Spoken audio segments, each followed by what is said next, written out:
జాతీయ వాదమే లక్ష్యంగా political reviews analysis channel Shastri స్మయోకి స్వాగతం. నా వీడియో నచ్చినట్లయితే లైక్ చేయండి, అలాగే నా ఛానల్ని తప్పనిసరిగా సబ్స్క్రైబ్ చేసుకుని సపోర్ట్ చేయండి. వెస్ట్ బెంగాల్ అసెంబ్లీ ఎలక్షన్స్లో మమతక్క ఓటమికి సారుతో పాటు ఆ ఇద్దరు శిఖండులు పనిచేస్తున్నారా?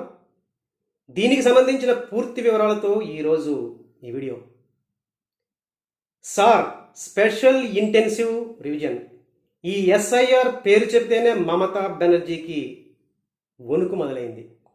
ఎలాగైనా ఎస్ఐఆర్ ప్రక్రియను వెస్ట్ బెంగాల్లో స్టాప్ చేయాలని నానా ప్రయత్నాలు మమతా బెనర్జీ చేశారు. చివరకు సుప్రీంకోర్టుకు వెళ్ళి తనే అడ్వకేట్గా మారి వాదనలు వినిపించారు. అయినా ఫలితం శూన్యం. చివరికి మమతా బెనర్జీ భయపడినట్లుగానే ఎలక్షన్ కమిషన్ వెస్ట్ బెంగాల్లో ఎస్ఐఆర్ ప్రక్రియ ద్వారా 91 లక్షల ఓట్లని తొలగించడం జరిగింది. ఈ 91 lakhs ఓట్లలో 80% పైగా ముస్లిం మైనారిటీ ఓట్లే. ముఖ్యంగా బంగ్లాదేశ్ నుంచి వచ్చిన చొరబాటుదారుల ఓట్లనే ఎలక్షన్ కమిషన్ ఈ ఎస్ఐఆర్ ప్రక్రియ ద్వారా ఇప్పుడు తొలగించడం జరిగింది. 91 lakhs ఫైనల్ ఫిగర్. ఎందుకంటే ఈ ముస్లిం మైనారిటీ ఓట్ బ్యాంక్ తోటే మమతా బెనర్జీ 2011, 2016, 2021లో చాలా ఈజీగా అధికారంలోకి రాగలిగింది. 2021 అసెంబ్లీ ఎలక్షన్ చూసినట్లయితే minority vote bank Mamata Banerjee విజయానికి ఏ రకంగా ఉపయోగపడిందో మనకు అర్థమవుతుంది. 112 అసెంబ్లీ స్థానాలు, ముఖ్యంగా ముర్షిదాబాద్, మాల్దా, ఉత్తర దినాజ్పూర్, అలాగే సౌత్ 24 పరగనాస్ డిస్ట్రిక్ట్స్లో ముస్లిం మైనారిటీస్ 30% కన్నా ఎక్కువగా ఉన్న 112 అసెంబ్లీ నియోజకవర్గాల్లో టీఎంసీ మమతా బెనర్జీ ఏకంగా 106 నియోజకవర్గాల్ని 2021లో గెలుచుకోవడం జరిగింది. అప్పుడు బీజేపీ ఈ 112లో కేవలం 5 నియోజకవర్గాలనే గెలుచుకోగలిగింది. దీన్ని బట్టి మమతా బెనర్జీకి ముస్లిం మైనారిటీలు ఏ రకంగా సపోర్ట్ చేశారో మనకి అర్థమవుతుంది. ఇప్పుడు ఈ 91 lakhs ఓట్లని ఎస్ఐఆర్ ప్రక్రియ ద్వారా తొలగించడంతో మమతా బెనర్జీ ఓట్ బ్యాంక్కి గండి పడినట్లే. అదే మమతా బెనర్జీ భయం. ఇప్పుడు ఈ ఎస్ఐఆర్ ద్వారా 91 lakh ఓట్లను తొలగించడం వల్ల బీజేపీ ఈ ముస్లిం డామినేటెడ్ 112 అసెంబ్లీ నియోజకవర్గాల్లో 30 నుంచి 50 నియోజకవర్గాల్లో గెలిచే అవకాశం ఉందని రాజకీయ వర్గాలు విశ్లేషిస్తున్నాయి. ఆ విశ్లేషణ కనుక నిజమైతే ఈ ఎస్ఐఆర్ షాక్ మమతా బెనర్జీ ఓటమికి తగిలినట్లే. ఇక మమతా బెనర్జీ మమతక్క ఓటమికి షాక్ ఇవ్వబోయే ఆ ఇద్దరు శిఖండుల గురించి చూద్దాం. మొదటి శిఖండి మన Hyderabadi Owaisi. All India MIM ద్వారా వెస్ట్ బెంగాల్లో ఇప్పుడు ఈ ముస్లిం మైనారిటీలు ఎక్కువగా ఉండే ఈ జిల్లాల్లో పోటీకి ఓవైసీ సిద్ధమైపోతున్నారు. ఇండి కూటమిలోని పార్టీలకు మైనారిటీ ఓట్లను చీల్చి ఓడించడంలో ఓవైసీకి ఘన చరిత్రే ఉంది. 2025 బీహార్ అసెంబ్లీ ఎలక్షన్స్లో ఆల్ ఇండియా ఎంఐఎం ఏకంగా 5 స్థానాల్ని సీమాంచల ప్రదేశ్లో గెలుచుకోగలిగింది.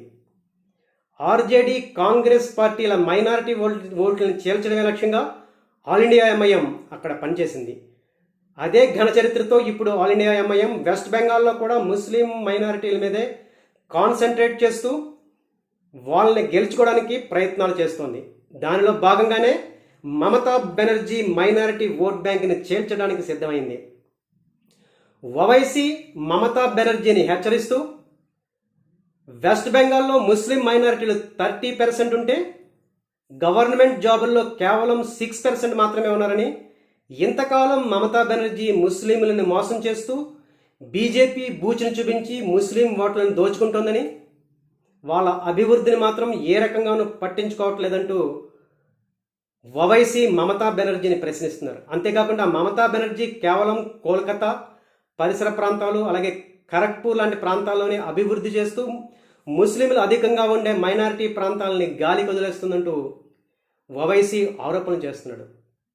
అంతేకాకుండా ముస్లింల్ని బీసీ ఏల్లో చేర్చకుండా వాళ్ళని బీసీ బీల్లో చేర్చి వాళ్ళని మోసం చేసిందంటూ మమతా బెనర్జీని ఓవైసీ ప్రశ్నిస్తున్నాడు.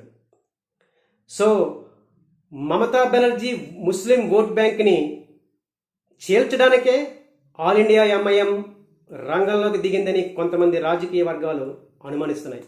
అదే నిజమైతే అది మమతా బెనర్జీ ఓటమికి ఓవైసీ సెకండ్గా మారినట్లే.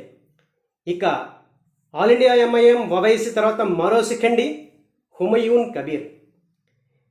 టీఎంసీ నుంచి హుమయూన్ కబీర్ సస్పెండ్ అయ్యాడు. ఎందుకంటే బాబ్రీ మసీదుని వెస్ట్ బెంగాల్లో కడతానని హుమయూన్ కబీర్ స్టేట్మెంట్ ఇవ్వడంతో ఆ స్టేట్మెంట్ ద్వారా ఎక్కడ బీజేపీ హిందూ ఓట్ బ్యాంక్ని కన్సోల్డ్ చేస్తుందనే భయంతో టీఎంసీ నుంచి హుమయూన్ కబీర్ని మమతా బెనర్జీ సస్పెండ్ చేసింది. దాంతో కబీర్ కొత్తగా పార్టీని పెట్టి 182 నియోజకవర్గాల్లో తానే స్వయంగా పోటీ చేస్తానని ఈ హుమయూన్ కబీర్ ఛాలెంజ్ విసిరాడు. ఈ హుమయూన్ కబీర్ కూడా ఈయన సపోర్ట్ బేస్ ముఖ్యంగా ముర్షిదాబాద్, మాల్దా జిల్లాల్లో బాగా ఎక్కువగా ఉంది. At least last time Mamata Banerjee 2021 assembly ఎలక్షన్స్లో 5,000, 10,000 అలాగే సుమారు 40,000 ఓట్ల తేడాతో సుమారుగా 60 నియోజకవర్గాల్లో గెలిచింది. అక్కడ బీజేపీ కేవలం మమతా బెనర్జీ టీఎంసీ మీద 10,000, 15,000, 30,000, 40,000 ఓట్ల మెజారిటీతో ఓడిపోయింది. ఇప్పుడు అదే అసెంబ్లీ నియోజకవర్గాల్లో ఈ హుమయూన్ కబీర్ కానీ ముస్లిం ఓట్లను చేల్చగలిగితే అది ఒక రకంగా బీజేపీ విజయానికి కారణం అవుతుంది. మమతా బెనర్జీ టీఎంసీ పతనానికి కారణమవుతుంది. అందుగురించే మమతా బెనర్జీ భయపడి ఇప్పుడు మమతా బెనర్జీ డైరెక్షన్లో ఒక వీడియో రిలీజ్ అయింది ఈ హుమయూన్ కబీర్కి వ్యతిరేకంగా. ఈ హుమయూన్ కబీర్ బీజేపీ నాయకులతోటి మంత్రాలు జరుపుతూ ఉన్నట్లుగా ఉండే ఒక వీడియోని ఇప్పుడు మమతా బెనర్జీ దర్శకత్వంలో రిలీజ్ అయింది. సో ఈ వీడియో మమతా బెనర్జీ ఈ హుమయూన్ కబీర్ని ముస్లిం ఓట్ బ్యాంక్ని చేర్చకుండా అడ్డుకునే ఒక అస్త్రంగా ప్రయోగించింది. అయితే హుమయూన్ కబీర్ మాత్రం ఈ వీడియోని ఆర్టిఫిషియల్ ఇంటెలిజెన్స్ తయారు చేసిందని మమతా బెనర్జీ కుట్రే అంటూ తనే నిజంగా ముస్లింలను రక్షించే నాయకుడు అంటూ ప్రకటించడం జరిగింది. ఏది ఏమైతేనే ఈ హుమయూన్ కబీర్ పార్టీ అసెంబ్లీ స్థానాలని గెలుచుకోలేకపోయినా కొద్ది తేడాలో 5,000, 10,000 ఇలాంటి తేడాలతో ముస్లిం మైనారిటీ ఓట్లను చేల్చగలిగితే ఈసారి మమతా బెనర్జీకి దెబ్బ పడినట్లే. ఎందుకంటే 2021లో ఈ రకంగానే మమతా బెనర్జీ స్మాల్ మార్జిన్స్తో అనేక నియోజకవర్గాలు గెలిచింది. ఇప్పుడు ఈ హుమయూన్ కబీర్ అలాగే ఆల్ ఇండియా ఎంఐఎం ఈ ముస్లిం మైనారిటీ ఓట్లని వేలలో చీల్చినట్లయితే ఆ ఫలితం, ఆ ప్రభావం మమతా బెనర్జీ టీఎంసీ మీద పడినట్లే. సో ఈ 2 సెకండ్లు మైనారిటీ ఓట్లను చీల్చే అవకాశమే ఎక్కువగా ఉంది. మమతా బెనర్జీ ఇద్దరిని Bharatiya Janata party B team అంటూ ఎంతగా ప్రచారం చేసినా గ్రౌండ్ లెవెల్లో at least all India MIM minority ఓట్లను చేర్చగలిగితే మమతా బెనర్జీకి దెబ్బ పడినట్లే. సో ఈ 2 సెకండ్లు సార్తో కలిసి మమతా బెనర్జీ కొంప ముంచబోతున్నట్లు రాజకీయ విశ్లేషణలు వస్తున్నాయి. చూద్దాం మరి ఈ Humayun Kabir, all India MIM ఏ రకంగా ముస్లిం ఓట్లని ఎంతవరకు చేర్చగలుగుతాయో, మమతా దీదీ విజయాన్ని అడ్డుకోగలుగుతాయో చూద్దాం. నా వీడియో మీద మీ అభిప్రాయాల్ని తప్పనిసరిగా కామెంట్స్లో తెలియజేయండి. అసలు ఈ Humayun Kabir, all India MIM Muslim minority ఓట్లని వెస్ట్ బెంగాల్లో చేర్చగలుగుతాయా, మమతా బెనర్జీని ఓడించగలుగుతాయా? సార్తో మమతా బెనర్జీ సగం వెస్ట్ బెంగాల్లో ముగిసినట్లేనా? మీ అభిప్రాయాలను తెలియజేయండి. Thank you.